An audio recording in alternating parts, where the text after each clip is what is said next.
आज हम first equation of motion इसको डिराइव करेंगे with the help of a graph. So V F is equal to V I plus A T, ये हमारे पास first equation है। वी एफ जो है वो फाइनल वेलोसिटी को कहते हैं, लिखा जाता है, और वी आई जो है initial velocity, I initial, V से वेलोसिटी, ए से एक्सेलरेशन, और टी जो है वो हमारे पास टाइम है। बॉडी की जो मोशन है, बॉडी एक स्ट्रेट पाथ पे मूव करती है।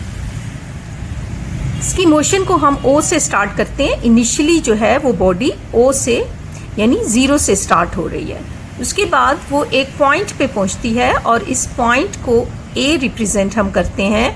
ए जो है यहाँ पर इसकी वेलोसिटी को हम लेंगे इनिशियल वेलोसिटी, और लेट्स से कि टाइम जो है सपोज करते हैं हम 5 सेकेंड है, और इसकी जो वेलोसिटी है इनिशियली वो 10 मीटर पर सेकेंड है। उसके बाद वेलोसिटी में चेंजेस आ रही हैं आफ्टर 5 सेकेंड। अब नेक्स्ट हम लेते हैं 10 सेकेंड। 10 सेकेंड में वेलोसिटी 20 हो जाती है, और इसी तरह 15 सेकेंड्स में वेलोसिटी जो है वो 30 मीटर पर सेकेंड है। और फाइनली हम इस पॉइंट बी पे हम इसकी वेलोसिटी जो है उसको फाइनल वेलोसिटी से रिप्रेजेंट करेंगे, और ये यहाँ पर 40 मीटर पर सेकेंड हो जाती है, और टाइम जो है वो हमारे पास 20 सेकेंड है। अब इसमें चेंजेस आ रही हैं वेलोसिटी में, अगर हम देखें तो 10, 20, 30 एंड 40, और तो यहाँ वेलोसिटी में चेंजेस आ रही हैं, और ये चेंजेस इक्वल चेंजेस हैं, 10, 20, 30, 40, और इक्वल इंटरवल ऑफ टाइम है।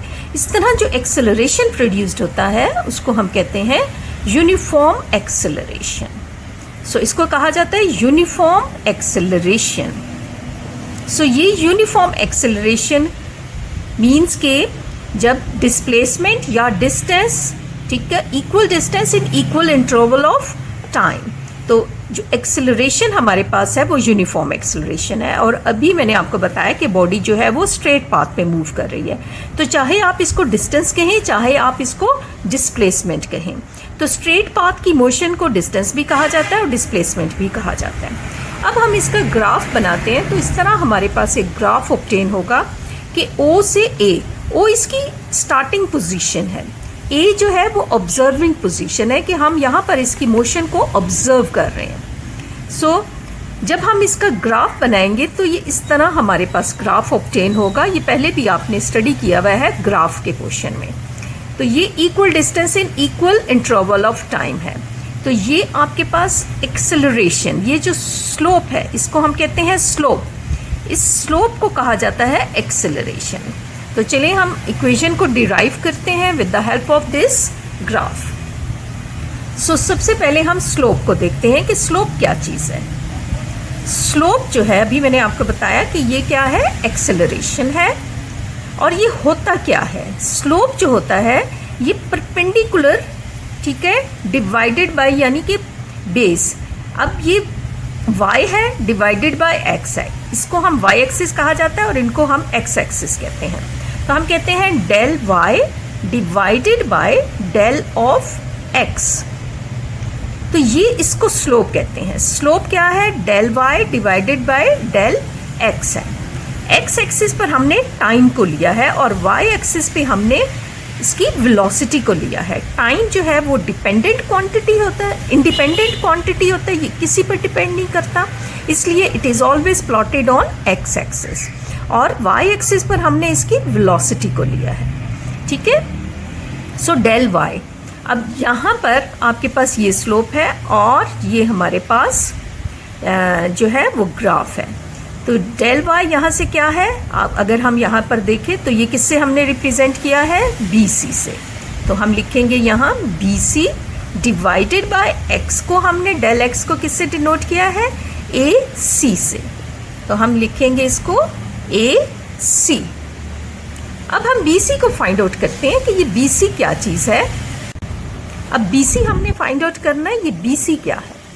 अगर आप यहाँ से देखें, इस BC को मैं यहाँ से फाइंड आउट करना चाहती हूँ, तो मैं BD में से अगर मैं CD निकाल लूँ, इस पोर्शन में से ये पोर्शन निकाल लूँ, तो मेरे पास ये पोर्शन आ जाएगा। तो ये अब मेरे BC equal to B D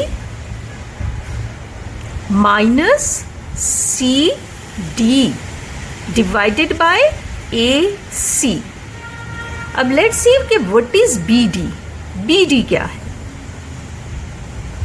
B D, अगर आप यहां से इसको ऑब्जर्व करते हैं बी डी, सो ये पैरेलल है टू दिस साइड, इस साइड के पैरेलल है बी डी।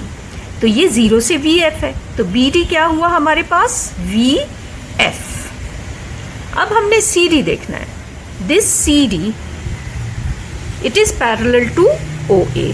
तो ये क्या रिप्रेजेंट कर रहा है? ओ ए मीन्स कि ये हमारे पास वी आई है। ये हमारे पास सी डी जो है वो हमारे पास है वी आई। ए सी क्या है? ए सी जो है this is parallel to this time axis, तो ये भी हमारे पास क्या है? ये भी हमारे पास टाइम है।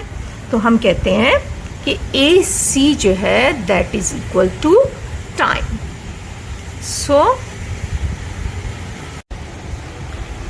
सो अब हम एक्सेलरेशन जो है that is equal to B D minus C D divided by A C.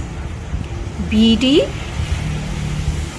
Minus C D divided by A C. अब बी डी की जगह हम क्या लिखेंगे? V F minus C D क्या है? वी आई। ए सी आपके पास क्या है? टाइम।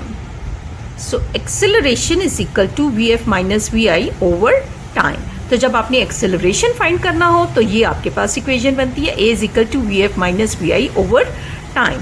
तो यहाँ से हम टाइम को रिमूव करेंगे क्योंकि हमने फर्स्ट इक्वेशन को डिराइव करना है जो कि V F is equal to V I plus A T है। सो ये टी को हम रिमूव करते हैं, इस तरफ भी मल्टीप्लाई करेंगे और हम इस तरफ भी इसको मल्टीप्लाई, ये और ये कैंसिल हो जाएगा। ये हमारे पास आ जाता है A T is equal to V F minus V I. अब accordingly V F is equal to V I plus A T. So हमें वी एफ फाइंड करना है जो फर्स्ट इक्वेशन ऑफ मोशन है, उसमें हम फाइनल वेलोसिटी को find out करते हैं। तो यहाँ से वी एफ को अगर हम बाहर निकालें तो ये माइनस वी आई है, ये इस तरफ जाके प्लस वी आई हो जाएगा। So V I plus A T. So ये हमारे पास है first equation of motion. So first equation, so ये V F is equal to V I plus A T. So first equation ये हमने अब डिराइव कर ली है with the help of the graph.